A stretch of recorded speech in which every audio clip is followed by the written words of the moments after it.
Kalau Yesus itu Tuhan, lalu kenapa dia berdoa? Bukankah harusnya Tuhan itu menjadi pusat doa di mana manusia itu meminta sesuatu? Tapi ini kok Alkitab mencatat Yesus itu berdoa? Apakah berarti Yesus itu bukan Tuhan? Di video kali ini kita akan membongkar peristiwa Yesus berdoa. Kita akan melihat kapan Yesus itu berdoa, apa itu doa, dan yang paling penting adalah kenapa Yesus berdoa. Di awal ini saya bilang bahwa walaupun Yesus itu berdoa, saya yakin itu tidak mengurangi atau menihilkan esensi ilahi di dalam diri Yesus. Karena itu jangan skip video ini, tonton terus sampai habis. Mari kita mulai.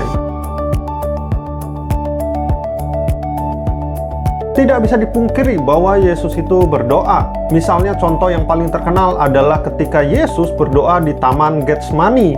Kita bisa temukan kisah ini di dalam Matius pasal 26. Kejadian ini terjadi ketika malam sebelum Yesus disalib. Ketika itu dia berdoa di Taman Getsemani di daerah Bukit Zaitun. Ketika itu Yesus mengalami pergolakan jiwa yang luar biasa berat sampai-sampai dia harus berdoa sampai 3 kali. Yesus memohon kepada Bapa dengan mengatakan, "Kalau bisa, lalukanlah cawan ini. Tetapi biarlah kehendak-Mu yang jadi, bukan kehendak-Ku." Jadi dapat dikatakan bahwa dalam doa ini Yesus memohon atau meminta kepada Bapa supaya cawan ini dilalukan. Mungkin kapan-kapan kita bisa bahas mengenai apa maksud dari cawan ini yang diucapkan oleh Yesus. Tapi singkatnya dapat dipastikan bahwa Yesus ini memohon kepada Bapa. Sama seperti manusia juga memohon kepada Tuhan. Apakah ini berarti bahwa Yesus itu bukan Tuhan? Selain dari catatan tersebut, Alkitab juga mencatat beberapa kali Yesus berdoa. Misalnya ada catatan di mana ketika hari masih gelap, Yesus keluar untuk mencari tempat tersembunyi dan berdoa. Atau ketika Yesus ingin memilih 12 rasul, dia pergi dan berdoa di bukit semalam-malaman. Ada juga kejadian di mana ketika Yesus sudah memberi makan 5.000 orang, lalu dia pergi untuk menyendiri dan berdoa di sana. Jadi tidak dapat disangkali bahwa Yesus itu benar-benar berdoa. Bahkan kehidupan doanya itu menjadi contoh yang luar biasa untuk kita dapat tekuni. Lalu kalau Yesus itu Tuhan, kenapa dia perlu berdoa? Sebelum menjawab pertanyaan itu, ada baiknya untuk kita tahu dulu apa itu doa. Kebanyakan orang kalau ditanya apa itu doa, pasti mereka menjawabnya adalah doa itu ya meminta sesuatu kepada Tuhan. Misalnya minta kesehatan, minta rejeki, minta jodoh, atau bahkan minta pekerjaan. Dan memang tidak salah, doa bisa berisi tentang permintaan. Tapi apakah doa itu hanya sebatas meminta? Kalau kita lihat di Alkitab, doa itu memiliki arti yang jauh lebih luas daripada sekedar meminta. Jadi saya katakan pada dasarnya doa itu merupakan bentuk komunikasi kita kepada Allah. Sebuah percakapan dan sebuah persekutuan antara manusia dengan penciptanya. Bahkan kalau kita perhatikan doa Yesus di Taman Getsemani, itu bukan hanya berisi tentang doa. Tapi di akhir doanya, Yesus mengatakan, "Biarlah kehendak-Mu yang jadi." Itu adalah doa penyerahan, yaitu penyelarasan antara kehendak diri dengan kehendak Bapa di sorga. Nah, ini penting untuk kita pahami, karena kebanyakan orang berpikir bahwa ketika orang itu berdoa, dia itu lebih rendah daripada pihak yang dituju berdoa. Logikanya kalau Yesus itu berdoa kepada Bapa, berarti Yesus itu lebih rendah daripada Bapa. Berarti Yesus itu bukan Tuhan. Tapi apakah benar seperti itu? Kalau seorang anak berbicara kepada bapaknya, apakah berarti bahwa anak itu naturnya atau sifat alaminya itu lebih rendah dari bapaknya? Tentu saja tidak kan? Contohnya tadi, anak dan bapak itu sama-sama memiliki natur manusia. Anak dan bapak sama-sama manusia. Komunikasi di antara mereka bukan menunjukkan perbedaan natur, melainkan itu menunjukkan adanya relasi. Begitu juga dengan doa. Doa itu bukan menunjukkan siapa yang lebih rendah atau siapa yang lebih tinggi.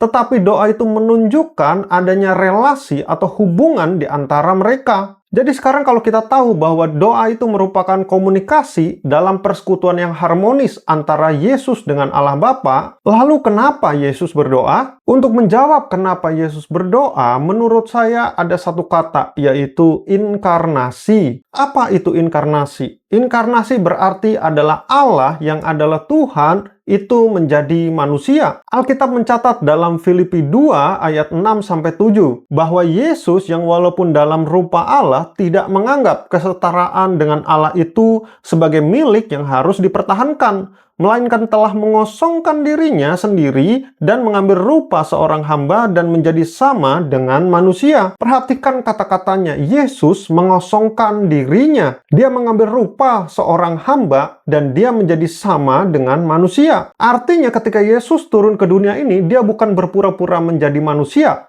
melainkan Yesus benar-benar menjadi manusia yang sejati. Yesus merasakan lapar, dia haus, dia lelah, bahkan ya Yesus itu juga berdoa. Kitab Ibrani 4 mengatakan bahwa Yesus itu dicobai dalam segala sesuatu, namun dia tidak berbuat dosa. Sama seperti kita, Alkitab menulis bahwa Yesus pun mengalami pergumulan yang sama juga dengan manusia pada umumnya. Jadi kenapa Yesus berdoa? Karena dia benar-benar menjalani kehidupan sebagai manusia. Dan sebagai manusia sejati, dia berdoa kepada Bapa. Tapi perlu diingat, walaupun Yesus menjadi manusia, itu tidak menghilangkan sifat keilahiannya. Yesus itu sepenuhnya Allah dan sepenuhnya manusia pada saat yang bersamaan. Dalam keilahiannya, dia tetap Allah. Dalam kemanusiaannya, dia berdoa kepada Bapa. Justru kalau Yesus itu tidak berdoa, di situ malah menjadi masalah. Karena itu berarti dia tidak benar-benar menjadi manusia. Kalau dia tidak sungguh-sungguh menjadi manusia, berarti pengorbanannya di kayu salib juga tidak terjadi dengan kebenaran. Dan kalau dia tidak sungguh-sungguh menjadi manusia, maka pengorbanannya di atas kayu salib juga tidak terjadi secara benar-benar. Jadi doa Yesus bukan membuktikan bahwa dia bukan Tuhan. Doa Yesus justru membuktikan bahwa Yesus benar-benar menjadi manusia untuk menyelamatkan kita semua. Pertama, kita sudah lihat bahwa memang Yesus itu berdoa. Itu fakta yang tercatat jelas di Alkitab dan tidak dapat disangkali. Kedua, kita pahami bahwa doa itu bukan sekedar meminta. Doa itu adalah komunikasi dan persekutuan, bukan tanda bahwa yang berdoa itu lebih rendah. Ketiga, kita sudah menjawab kenapa Yesus itu berdoa, yaitu karena inkarnasi. Yesus benar-benar menjadi manusia, dan karena kemanusiaannya, maka dia harus berdoa kepada Bapa. Tapi tentu saja itu tidak menghilangkan keilahiannya sedikit pun. Jadi kesimpulannya, kalau Yesus itu Tuhan, kenapa dia berdoa? Jawabannya sederhana, justru karena Yesus itu adalah Tuhan yang menjadi manusia, makanya dia berdoa. Doanya bukan bukti bahwa dia itu bukan Tuhan. Doanya adalah bukti bahwa dia benar-benar menjadi manusia. Kalau video ini memberkati kamu, jangan lupa klik like, share, dan subscribe supaya banyak orang lagi yang terberkati. Sampai ketemu di video berikutnya. Tuhan Yesus memberkati.